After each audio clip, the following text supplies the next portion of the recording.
Welcome to the Justified Podcast, the officially unofficial podcast for Justified on FX. I'm Jim. And I'm Aaron. And today we're talking about Season 6, Episode 9, entitled Burned.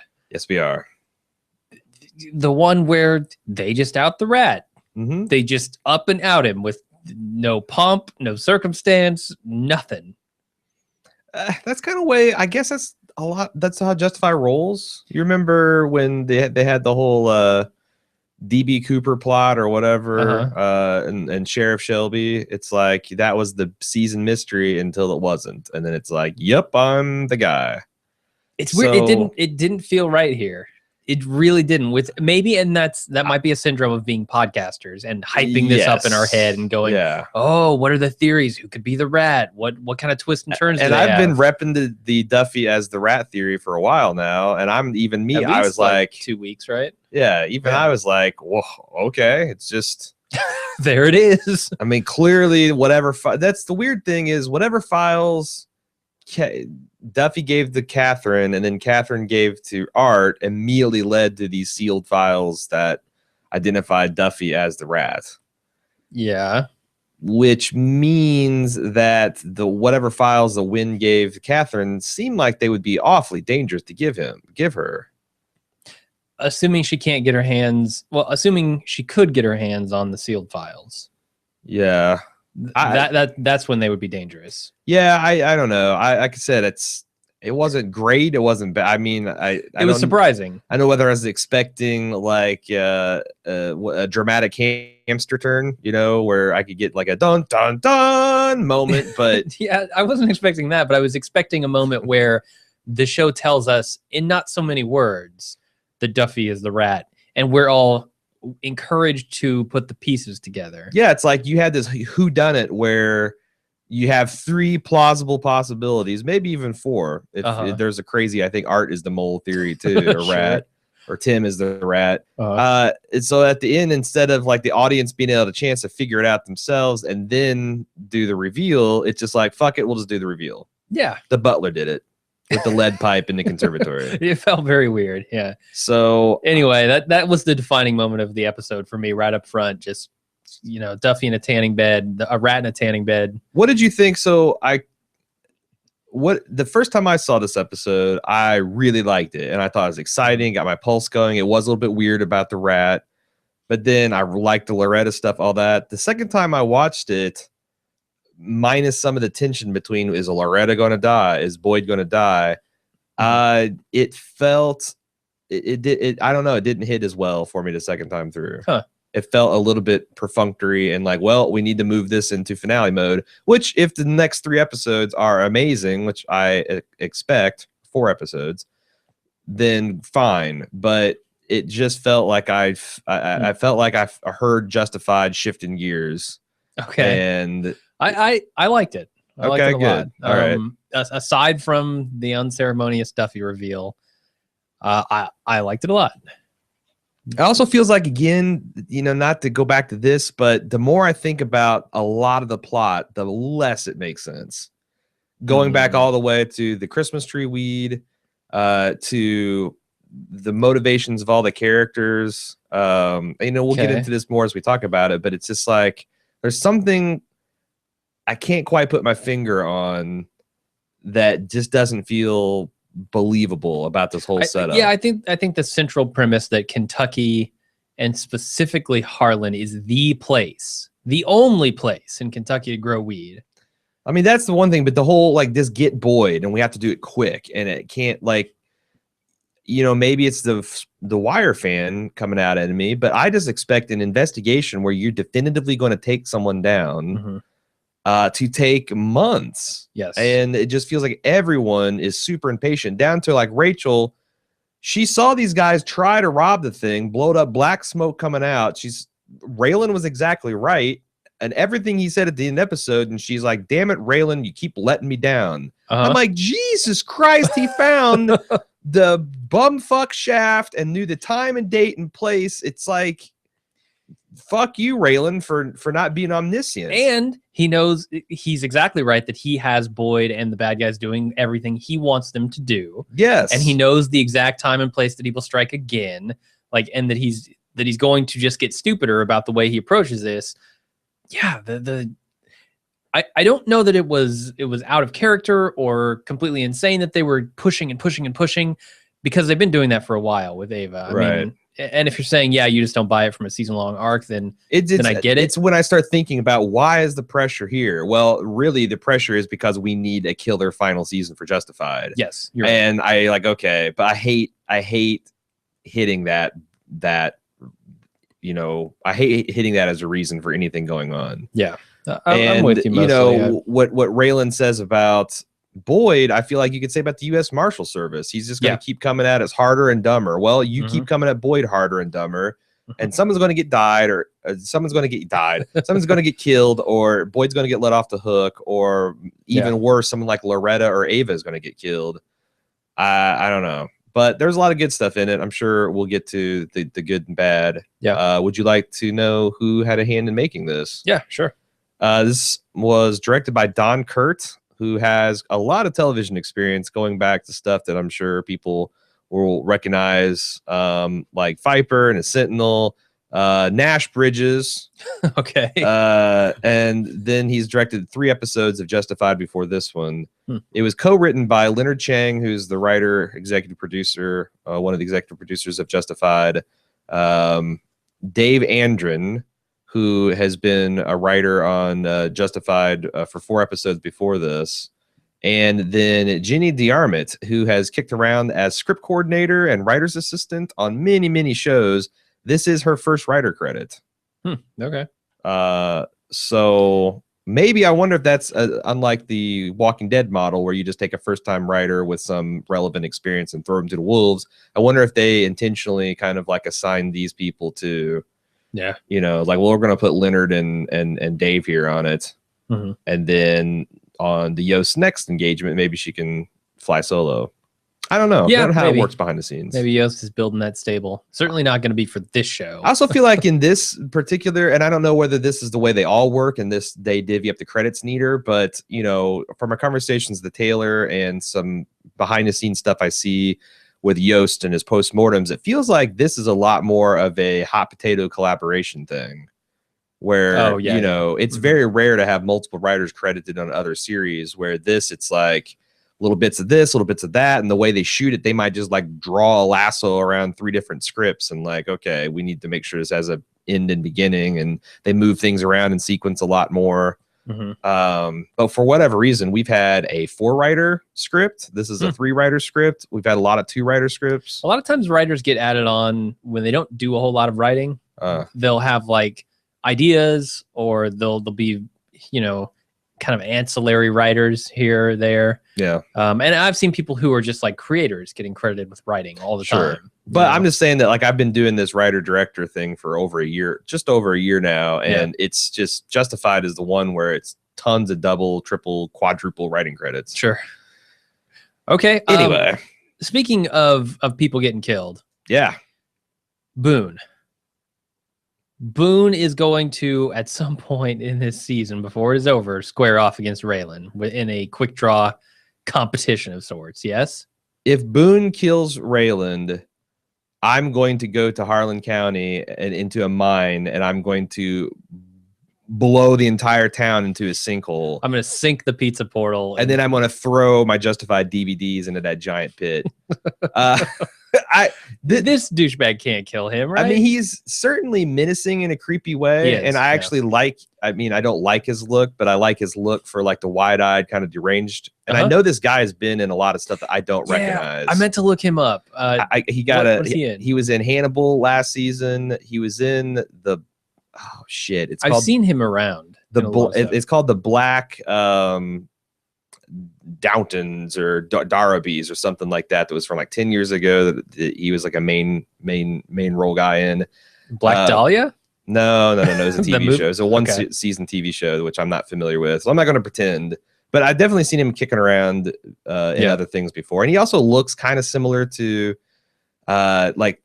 he's a little similar to like the Ramsay Bolton guy from Game of Thrones. Yeah, he looks like a few people. He's got kind of like a little bit of Joseph Gordon-Levitt in there. He does. I saw. Yeah. He's got the guy from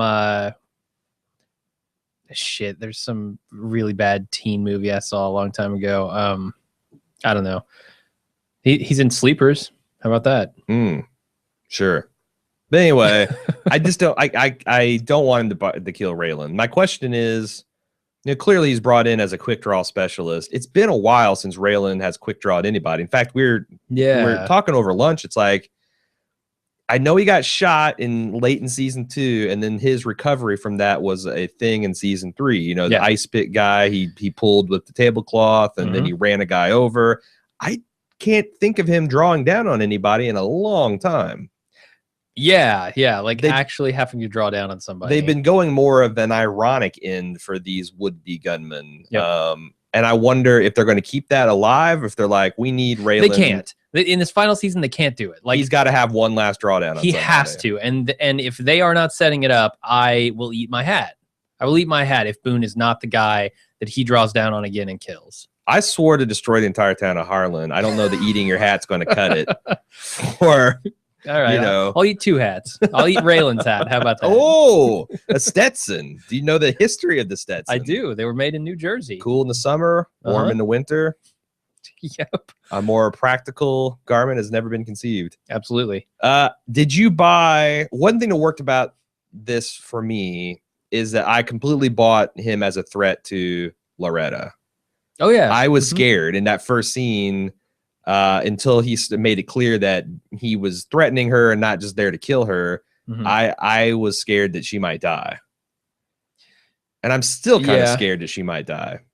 Sure, she has put herself in the hot seat here. And Boyd is selling her a bill of goods that he can't fulfill. No, what's he going to do? Take Earl and what's his face over to Arkham's place? And well, it's kind of a cynical promise he made to her. It's like, keep Harlan Harlan. You can have muscle and distribution, but after tonight, I'm out. Yeah. This is our last night in Harlan. So you got Carl and Earl's dumbasses to protect you, maybe. If you can pay them for the loyal. I guess he's turning over all. I mean, what does Earl and Carl think about that? Are they going to, like, it's one thing to take orders from Boyd, and I think Carl's already, although he was a soldier this episode, he saved Boyd's life.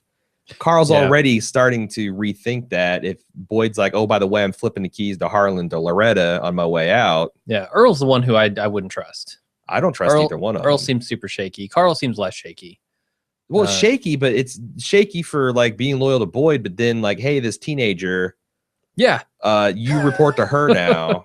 Sure. That seems, questionable. Yeah, absolutely. She's going to be having to pass out glasses of apple pie as fast as she can pour them. Perfect segue, because I was going to say it is uncanny how much she is turning into Mags Bennett. Oh, yeah. I mean, not even just from the angle of she's going to run this town, but her mannerisms, her confidence, everything about her taking over a town hall meeting that was there for like the coronation of some other person, and by the end she's got the whole room on her side. Might as well be the coal miners meeting. Sure. That whole thing. Yeah, I thought that was really cool, and you can see the beginnings of the picture that they're painting with Loretta turning into Mags Bennett. Yeah, and so if that doesn't happen, I'm going to be slightly disappointed. I'd say I think that's a really good bookend for the series. Sure. And I was kind of nervous because everyone always says Caitlin Dever is like this really great child actor, and she is, and now she's kind of like a young woman actor, I suppose. I have no idea. She could be 26. I don't know. Sure. But I was worried as I saw, because this was going off, I'm like, this is that scene. This is the iconic scene from late in season 2 Justified, and they're going to intentionally echo that. Can she pull it off? And I won't say that she crushed it, but she definitely pulled it off. Oh, yeah. She definitely pulled. And the other thing is, like, because it's weird, I watch television like I'm some kind of like judge at a prize fight. But afterwards, during the commercial break, I'm thinking, okay, she didn't crush it, but 17-year-old Mags Bennett in that situation is not the Mags Bennett we saw later in the series. Yeah. So you got to start somewhere. We're seeing the start of this kind of. So it worked for me that she wasn't exactly as good and as polished. She's not a Boyd Crowder, but no, she's getting her sea legs though. As an 18-year-old Boyd Crowder and an 18-year-old Mags Bennett, I thought she did great. And she has a really good argument here. You know, look at this outsider. Look Sure. at his fancy suit and his bolo tie. Does that look Kentucky to you? Well, guess what? I've been here for generations. Yeah, and his plan is to destroy Harlan. Mm-hmm. He will buy it up piece by piece, bring his guys in, siphon all the money out, just like the coal companies, just like that. Yeah, yeah.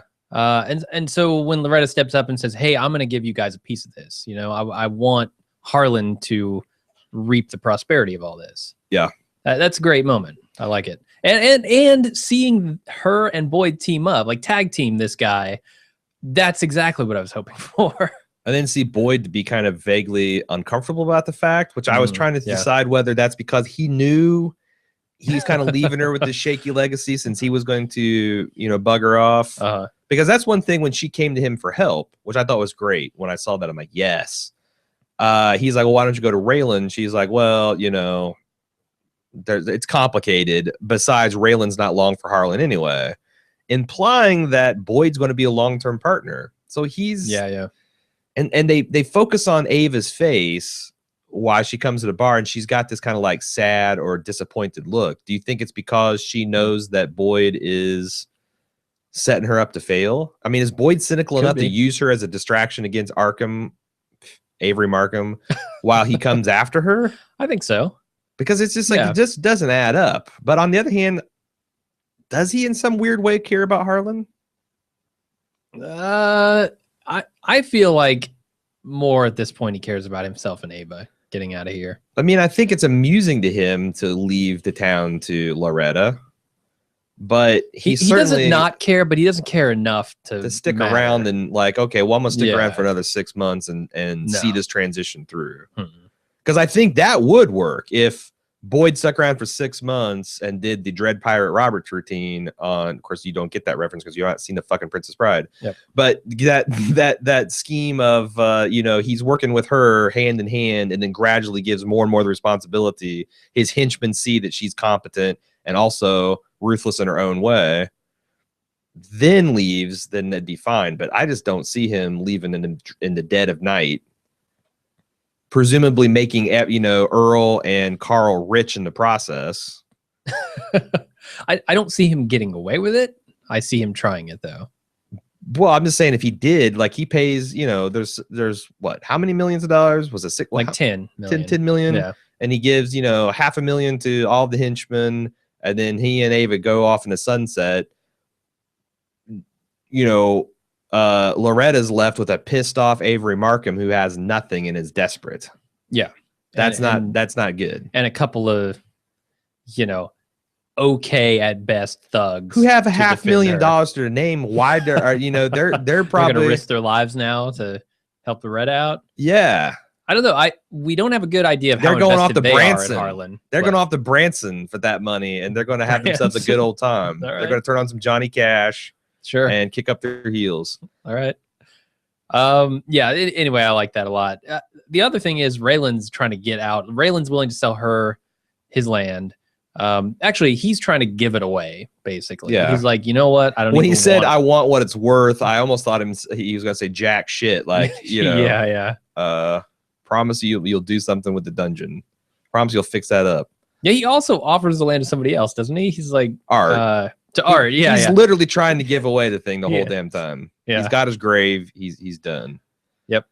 One thing I want to talk about is Mikey and his relationship with Wynn. Okay. Mikey is really bummed out to see his mentor turn rat. Now, I think Duffy is rather shrewd. Okay. You know, like, you have to define your people very carefully in this criminal underworld, because he is correct. Catherine Hale and Boyd would sell him out in a second. Yeah. But Mikey doesn't understand that, because Mikey kind of dumb. And I'm wondering if this is going to somehow come into play with Duffy's downfall. If he does if he falls down. Yeah. I could easily see Mikey turning him in or even killing him because he just doesn't respect him anymore. Huh. Yeah, I don't know if I could see Mikey ratting after the big sanctimonious speech he gave. I'm not saying ratting, but not being the loyal henchman anymore because you've opened your eyes. And also, he's not impressed. Like, from his perspective, I was looking ratting doesn't seem to work. Yeah. It's like giving in to blackmail. It's like there is no reason for the people blackmailing you to ever stop blackmailing you. Yeah, and at least if you're being blackmailed, you can typically call the cops. The cops. But when the cops are the one U.S. Marshal Raylan Givens is blackmailing me. But and that's what are you gonna do? That's the other thing. When I start to think about that, it's like, you know, we're talking about this in House of Cards a lot, how diplomacy works, right? Okay. If you're a diplomat, and the Americans too, if you're a diplomat or you're a spy or something where you have no recourse, right? Mm-hmm. Like if a country tells another country going to do one thing and then they do another, unless you get, you know, tank up and airplane up and aircraft carrier up, there's nothing you can do but cry about it. Kind of. I mean, there's you know, other pressures, other sanctions, but ultimately there's nothing you can do to make a sovereign state. So that's true. Them keeping their word and having their word mean something and assurances mean something is the only real capital that there is in this game. Same thing with like double agents and stuff. I think the same thing with criminal informants. You have to walk a fine line. If you just abuse the shit out of them and your department becomes known as the one that will offer you a deal and then renege on that deal, then people are going to start, you know, prosecutors make their bread and butter by getting people to make plea deals, and they make plea deals on the good faith of the law enforcement. Well, I bet a lot of people don't realize the situation they're getting themselves into when they do that.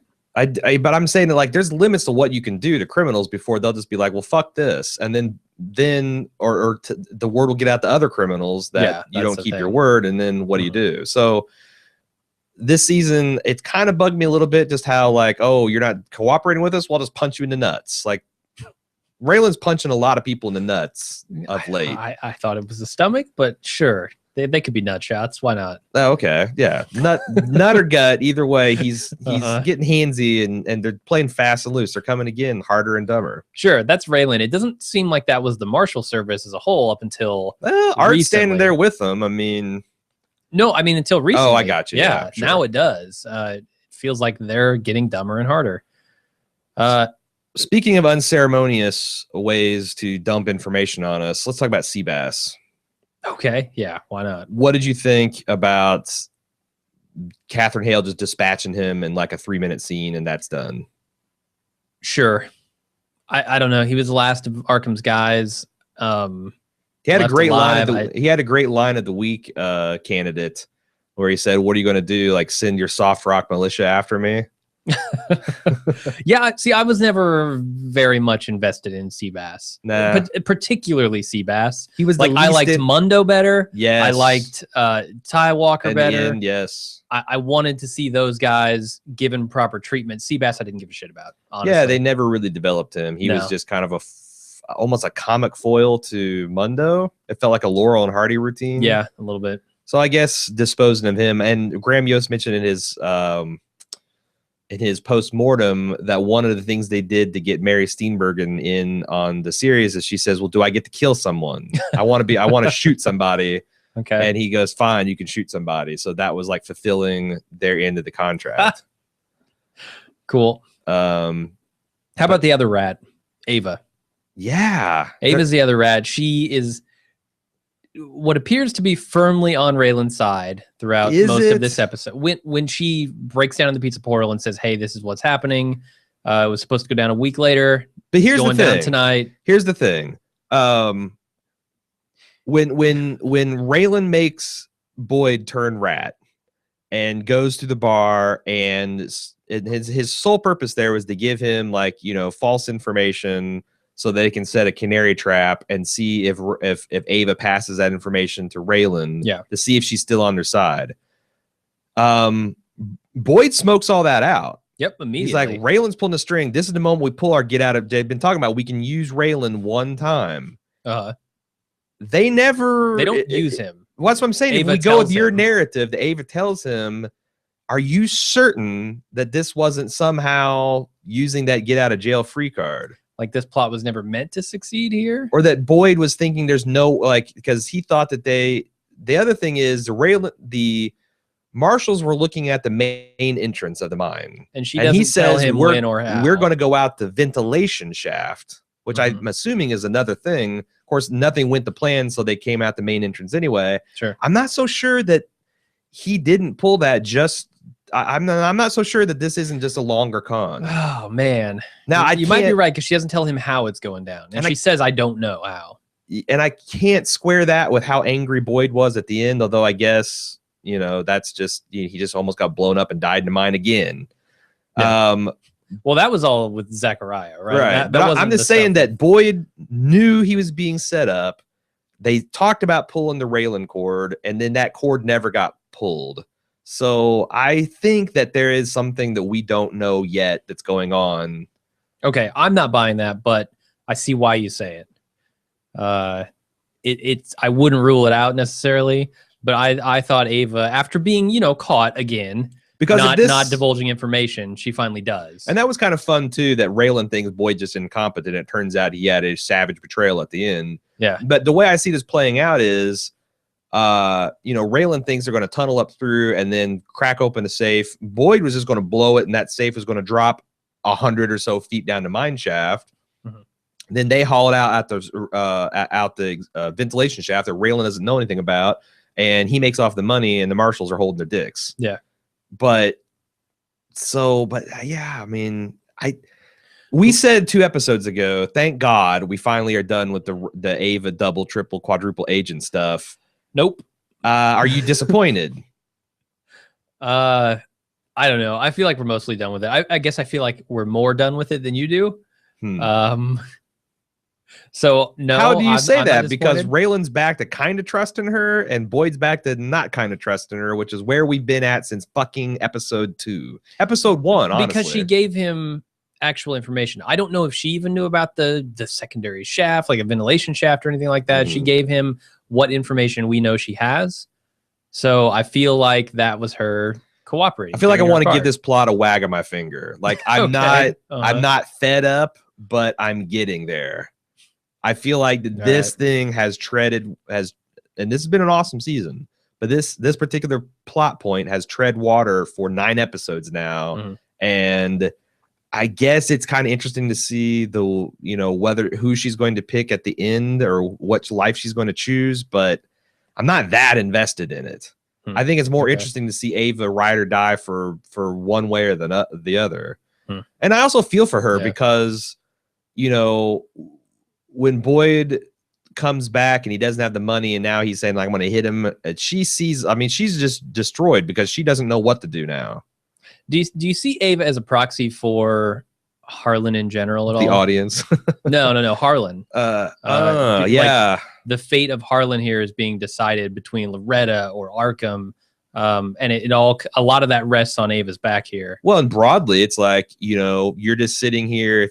The mines are gone and the jobs are drying up and you don't have any good options left, because now it's like, I don't know how Raylan feels about her. I don't think that he would put her in jail at this point, but I think that the 50 grand is off the table for her cooperation. And now she sees Boyd being increasingly risky, and this is going in bad places. So now it's like, well, I could back Raylan's play and be left with nothing except for my freedom, for what that's worth. Or I could back Boyd's plan and lose everything, including my life. Yeah, it's a lot riskier on the Boyd side, I think. I don't know. I just feel like whatever fate Ava chooses might also signify the fate of Harlan, good or bad, right or wrong, I guess. Could we talk about the Uncle Zachariah situation? Okay. What about it? Speaking of, the things where it's like anytime I think too close to the plot, I start recoiling. They talk about being 4 feet from underneath the basement, and they're just 1 charge to go. And I'm like, really?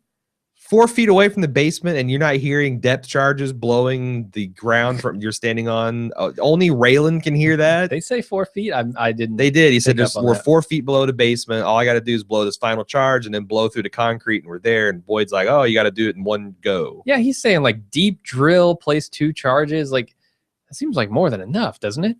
to get through 4 feet of rock if you drill like 2.5 feet. And rock is no joke. 4 feet of rock.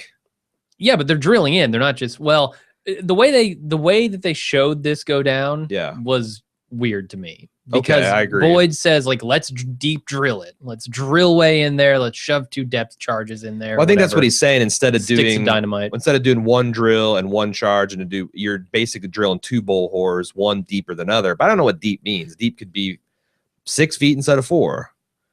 But it didn't look like more than 6 inches. Is the thing. Yeah. Like the way they stuck those dynamite sticks but in there was there 2 charges. You only saw the one, and then you saw the other go. I assume that was the deep bore. I don't know. Oh, they have a shallow and a deep one? Yeah, because one was short and one was long, and they'd have to be. I don't know. I just, when you're going through, like, driving through the mountains out east, and you see, like, where they cut highways through the mountains. Yeah. And if you ever look, you can see, like, where they've drilled the holes, and they seem like they're at 6 to 8 foot intervals. Like, they do 6 foot, blow it, do another 6 foot, blow it. So there's a limit to what you can do with TNT, is all I'm saying. Okay. So I'm just saying that they're tunnel. I just can't believe that days of explosions going underneath the portal, and the whole damn town hasn't been like, what the hell is going on with all the explosions under here? Yeah. Everyone's glass of water is shaking like a T-Rex is walking. Like really, the only coal miners left in Harlan are Zachariah, Boyd, and Raylan. Nobody's at the portal. Like, the fuck? I know what that sound is. Anyway, I just keep coming to think back to, it doesn't make sense Zachariah taking Boyd out at this moment when he had many, many other chances. Yeah. I'm with you. I'm trying to look past that, but you continuously remind me of it. All right, sorry. I'll stop. I guess I'll stop doing that. Did you get what he was muttering to himself before he lit the charge? No. So I was trying to dig into that, and I got into a thread on Justified, or the Justified subreddit on Reddit, where Leonard Chang is a regular member on there, and someone was asking, like, what. I thought it was like some kind of prayer or something. I did too, and he said that it was a Victorian era poem composed for miners who had died. And so I started looking at this, and this was he's quoting a real so I guess what would happen is something they did in Victorian England is when people would die like in wars or mining accidents, or die before their time, or maybe even during their time. One thing that they did is they would compose these little poems, and then they would print them on these cards with very elaborate, like, gold foil, and there was like all this intricate printing and like symbols, like, you know, like if it was a soldier, it was like a bunch of columns, and if it was a child, because like they used children to mine back in those days, there would be like more innocent type things. But it's designed, they call them penny ballads, because they sold them for a penny, like at the funerals, and people could take them home, and they would then get elaborate frames, and you'd hang it up in your house. And since everyone had a child or someone that died back in the day, because there's an industrial revolution, all this stuff, that, like, you know, it was not uncommon to see a wall that has a few of those in your home. It's kind of like a private memorial. But this was a real verse that was composed for a man who died in a mine, and it was written as if he was talking to his wife, but that was what he was reciting. And I thought that was interesting, because I totally buy that Zachariah would be the type of crusty old miner dude. It would be all about Victorian era. Like, he's probably got a coffee table book of this shit. The good old days of mining. Yeah. And he's like, you know, reading it with a glass. Back when kids were kids. Yeah. Back when 6-year-olds could haul 16 tons a day. I want to see the tongue-in-cheek ones, right? Like, oh, he was a dusty old fool. He'd come home dirty, smelling, and say, what's on the table or whatever. Yeah. Because you know they're there, right? Like, there's the very serious, somber ones. Sure. And there's the ones of, you know, miners being miners and writing some funny shit. I don't know if the Victorians were that that cheeky about that. Oh, come on. They have a really dry sense of humor. I can see that. That's modern day Englishmen. True. So what else we got to talk about here? I don't know. Did you find that the Boyd scene was tense when because on the one hand I didn't think he could really die, but on the other hand, I'm still there. I felt like Walton Goggins was selling the shit out of that. Oh yeah. He did some really good acting there. Like he was actually desperate. You know, Yes. There's TV desperate, and then there's real life desperate, and I felt like he was more towards the real life desperate than TV desperate. Sure. He, for a guy who keeps his cool remarkably well in all situations, he did not keep his shit together. Oh, one thing about Boone being introduced to Raylan, there's a character in the last book that Leonard Elmore wrote called Raylan that is a gunslinger who's kind of preoccupied with making movies, because that's another thing that kind of a trope in Leonard stuff is there's always involving kind of like a fourth wall breaking character who's like all about Hollywood or wanting to get into Hollywood. This guy seems like the opposite.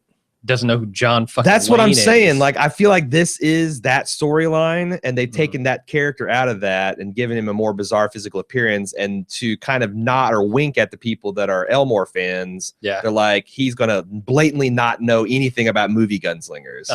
I thought that was a cool. I think I felt winked at. Yeah, I like it. What about Catherine Hale calling up the French cleaner? So is that going anywhere? What's that about? So my girlfriend and I, when we were watching that, we're like, this is so. We just watched John Wick a couple weeks ago, and one of the cool things about that movie is it postulates like there's this whole underworld that is a set of black market services that cater to high-end assassins. Okay. So like there's hotels across the country you can check in, and it's like guaranteed neutral territory. And if you murder a whole apartment full of people, you can call cleaners, and you can have like, I've got a party for 12, and that's how many bodies I got. And we're like, man, this reminds me of like that cleaning service. And like, she just picks up and says something in French, and that's how this hotel room keeps getting wrecked and it gets cleaned. And then I read the postmortem, and Graham Yost specifically mentions that John Wick universe as being something that they wanted to hint at. Like there's this she's such a badass that there's this whole shadowy range of services that she can just call and assassins need services, man. You know what? It doesn't even sound that far fetched. Like no, it's not. Like I don't assassin think dry cleaning is a very different thing from normal dry cleaning, right? Yeah. Yeah, I think it's more of the lines of like the Better Call Saul stuff, where the vet who will patch you up and give you the I need IDs, I need foreign currency. It's not you go check into the murderer's hotel and get all the guns and stuff and information you need. Yeah. That's a much more stylized version of that. But I thought it was that's cool. Because I had that seemed a little out of place, but I get it now. That makes sense. Let's see what else we want to talk about. I think that's about it. Yeah, I think so. Let's consider some feedback. Yeah, sure. Marco in San Diego said, just real quick, you guys mentioned the differences between the special branches of service and how Choo Choo's crew were the Rangers, but he mentioned the sniper had 255 kills. I thought it was a funny reference to the Chris Kyle / American Sniper story. This is absolutely correct. We got a couple emails. This guy's the first. I never saw that movie. I haven't seen it either, but I guess he's publicly claiming his record of confirmed kills is 255, and he was a Navy SEAL. Gotcha. That's got to be it then. Yeah. So it was a sly reference to that, and also a timely reference because that movie was blowing up at the time this episode hit. So are they basically saying that like everybody who's in the military kind of doubts that number?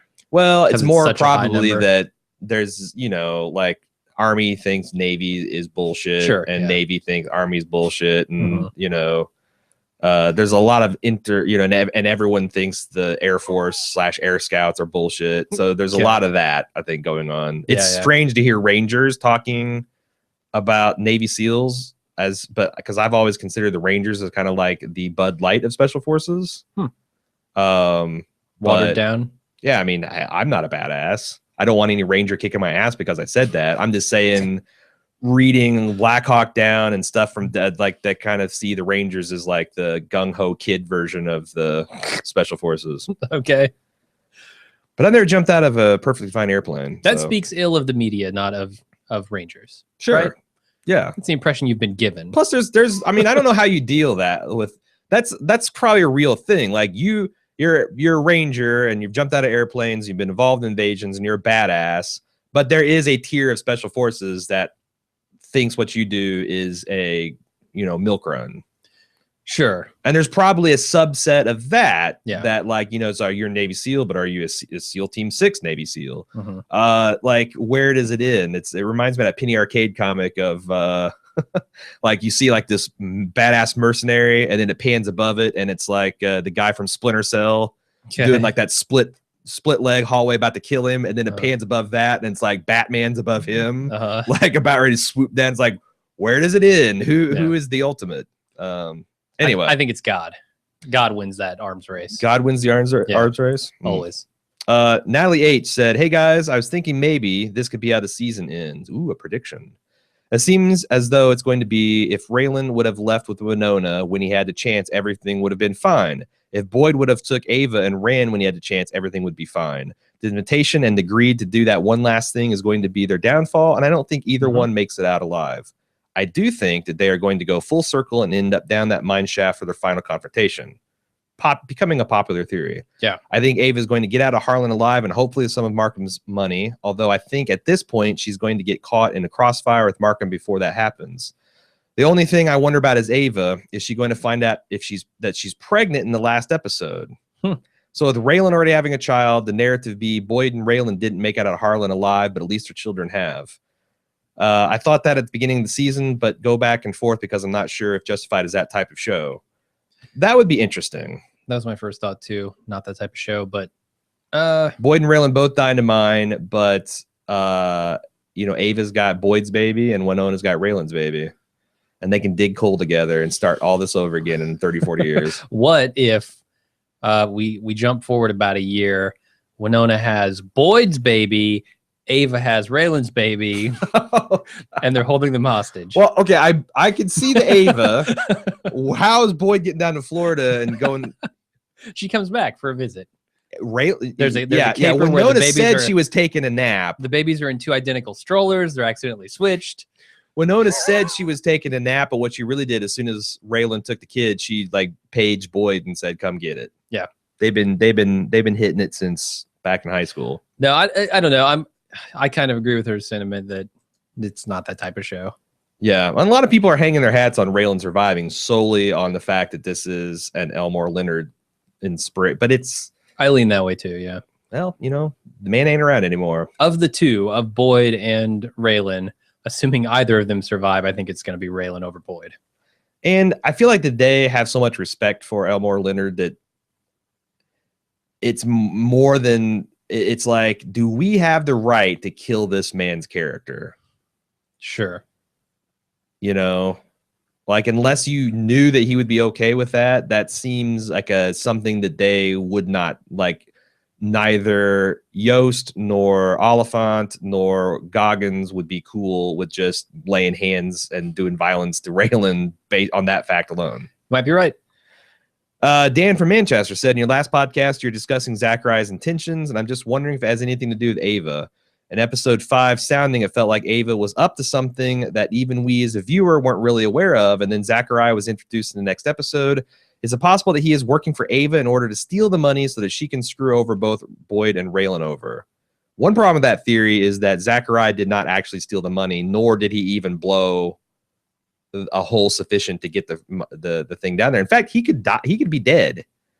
Why are you reciting a dead miner poem unless you're thinking that you might die here? Sure.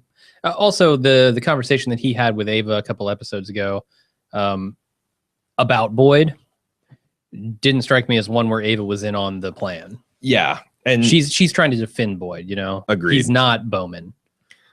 So we don't think it's possible, but we'll continue to entertain this theory regardless. Okay. The show's done a good job of making us think that she's now in allegiance with Boyd. After all, this would explain why Zachariah saved Boyd's life into mine. Ava wants his crew dead, but not the man himself, because she wants him to know how she played him before he dies. But I could say after this episode, I don't know.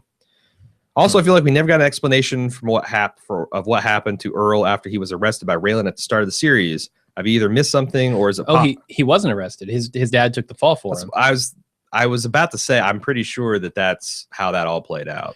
Yeah, they had a big speech about, you sure you want to go to jail over your? Yep. It's the only thing I care about. Going to jail. Anyway, but he thought maybe that he could be a backup informant But it's like, man, you got 3 CIs. That's starting to get crazy. And if Raylan Givens, maybe Boyd's a CI too. If Raylan Givens on screen is telling Rachel that they have no more CIs, yes, there's no reason they're lying. Why would they lie to each other? That wouldn't make any sense. That would be shocking, and honestly, shockingly bad. I would be disappointed if that was the case. In retrospect, I agree. CJ, on the subject of Raylan's survival, the only way to be a true to Elmore Leonard is for Raylan to survive being the hero he is. The exception would be if he died taking a bullet for Ava. I'm not as steeped in Leonard lore to know that, you know, if he does stuff with a heroic sacrifice like that. Oh, I'm certainly not. But does that feel justified that Raylan could die taking a bullet for Ava? Man, I don't want him to die for Ava. If anything, I would want him to die for his kid or potentially Winona. Shane Bowman in the forums mentioned the episode 208, The Spoil, is the episode where Mags gives her classic speech to Black Pike about the mining to the locals. So if you wanted to go and view that as a comparison to the Loretta stuff, just made it a little easier to find. Nick P said after, I don't think Justified's on Netflix. You can get it on Amazon and Apple TV or whatever, Apple's iTunes. Yes. Yeah, iTunes. Said after seeing Boyd jump from the explosion, I thought that there was quite a bit of fire around Boyd. I also noticed that he jumped to his right, which you could still leave the left side of his face exposed to fire. But a few scenes later, for a few scenes more, they only showed the right side of Boyd's face. And I was thinking, did the left side of his face get severely burned? We're in a Gus Fring situation here. Yeah. They finally showed his left side, which was beaten but not burned. But I kept thinking, how amazing would it be if Boyd got intense burns on his face, and for the remainder of the series, he just became this obsessed, crazier version of himself, similar to Harvey Dent from The Dark Knight. I'd have been all for the idea of a deformed Boyd Crowder going after Avery with no more fucks to give. Oh, well, still like the episode.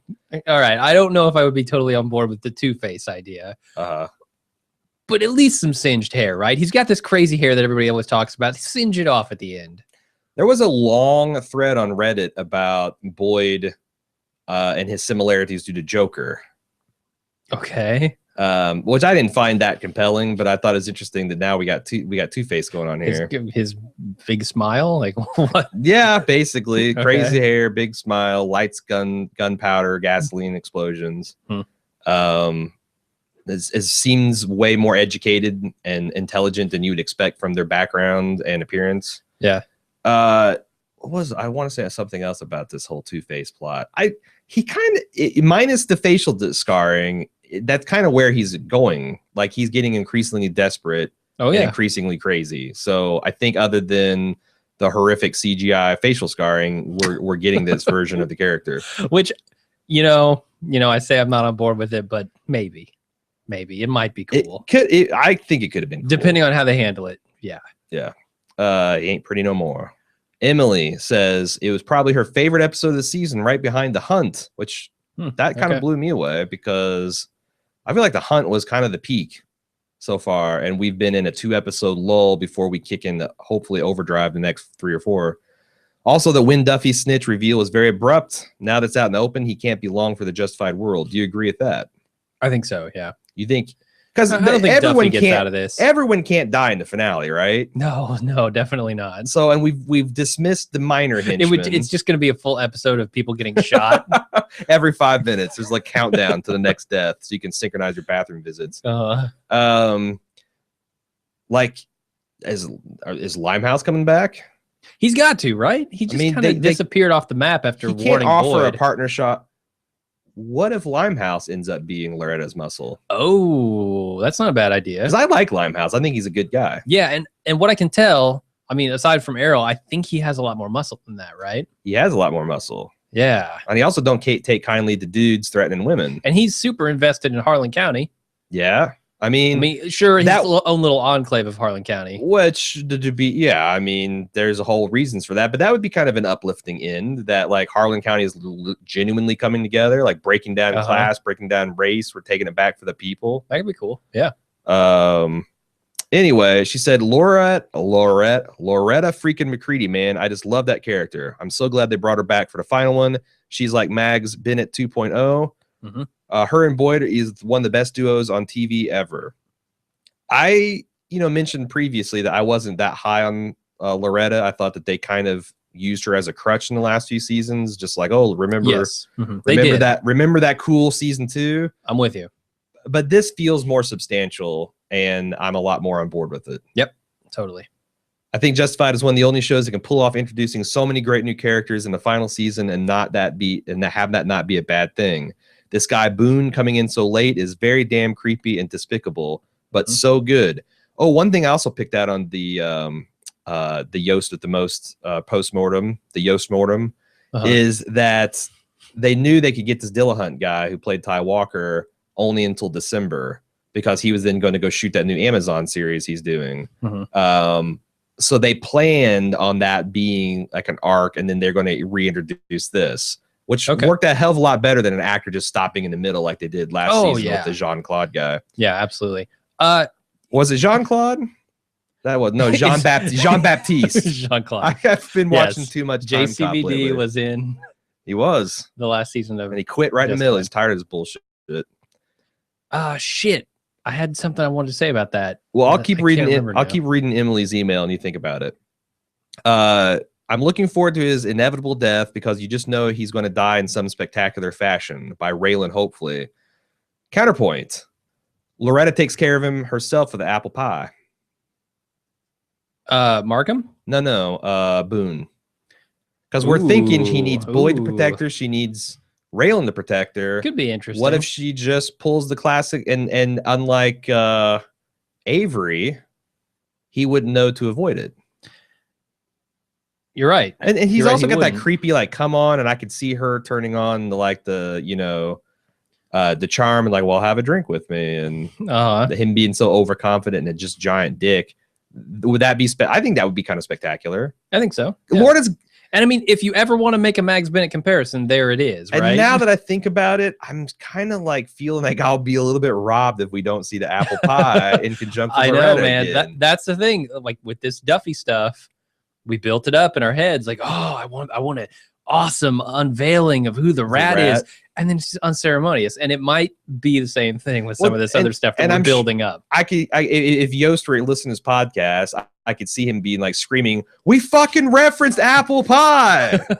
Like, what the hell? What do I have to do? Like, yeah. If he hits all the notes and it's like, well, you're just being a hack. Exactly. I don't want it too on the nose. So it's like we already got but side of the nose. But for the end of a series, you kind of do want a little bit more on the nose than because the end of the series is as much about fan service. Yes, it's almost a thank you for coming along this ride with us. It's a crucial component to the end of the series. Like, God damn it, I can't make a lot of. I don't want to spoil the ending of Breaking Bad and stuff, but that was honestly a great final season. But there was a lot of fan service stuff too. A lot of nods and fun moments and bringing old characters back that maybe didn't need to come back, but it was just fun to see them. I remembered what I was going to say, by the way. Hit me. The way that they set up Boone. Yeah. I want to make a comparison with Justified and The Walking Dead here.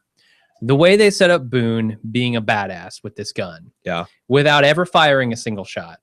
Just implying how good he is. And he doesn't even have to say like how good he is. He's talking obliquely about a third menacing person. Yeah. He's saying whoever this was shot the head clean off that snake. That must have been a hell of a shot. A deranged, he's a quick draw. Possibly deranged, definitely dangerous person. Yep. Set up masterfully. The Walking Dead trying to set up Sasha as a badass. Right. It's Rick nodding to her turning around and taking a shot from not even that far of a distance with a rifle and a scope. Right. And blowing a walker's head off. That's too on the nose. Sure. That is that is a way of telling us how badass she is. It's almost like the reverse. Like they took the showing don't tell too far. Yeah. And made it too on point, and it just comes off as laughable. Well, you can't. Whereas here, it's not laughable in any way. It's intimidating and scary. We've never had any hint that Sasha is a sniper, and then they used her for sniper duty in the Slab 10 episode, but we never got to see her. Well, I guess we actually did get to see her take a shot, but even that came out of nowhere. It's just comical. It's ridiculous and over the top and silly by comparison. All right. Let's see. I don't feel like I had Emily's thing finished. Anyway, final note. Can Ava just make a decision already? I mean, maybe I'm not getting it, but it seemed like she was firmly on Boyd's side last week, and now she's helping Raylan again. I love the storyline from the beginning, but now it's kind of confusing. Or is she playing both of them? Maybe someone can clear this up. I can't clear it up. I'm just hanging my hat on the fact that they reference setting something in motion that we didn't see go in motion or even try to go in motion. She did say I was supposed to tell you it's happening a week from now. Mm-hmm. So maybe that was Boyd, but man, that just feels weak to me. I don't know. Like I said earlier, I think Ava was more on Raylan's side this episode, and fairly firmly. Yeah, I'm not really on the same boat as you about this. Will she, won't she sort of deal. She goes, real final note, Loretta McCready spinoff. Okay. There was actually what's it called? Black Gold? No, there was a solid idea for this on Reddit where you spin it off with Boyd and her in cahoots, and they call it Vilified. All right, not bad. That's all the email we got. So if you'd like to send us more, you can do so at justified@baldmove.com. Forums.baldmove.com is where we keep a weekly show thread where you can jump in and talk with us and your fellow listeners. You can get on Facebook.com/baldmove and Twitter @baldmove to keep up with our release schedule. And good luck keeping up with it. It's intimidating. I can barely keep up with it. Yep. And we're making this shit. So we got 4 more episodes to go. This is traditionally when Justified kicks in the afterburners. Okay. This is I might be setting my sights too high, but I feel like this is the final season. It's going to be, kitchen sink. Everything's coming out. Constable Bob's coming back. Limehouse is coming back. Constable Bob. Mags Bennett's coming back. Mm-hmm. Ghost of Mags. All that stuff. Maybe we get some more Dickie. How about that necklace? A necklace is still Chekhov's gator teeth. We'll see. But check out next week. We'll be there with you. And until then, I'm Aaron. And I'm Jim. Bye-bye.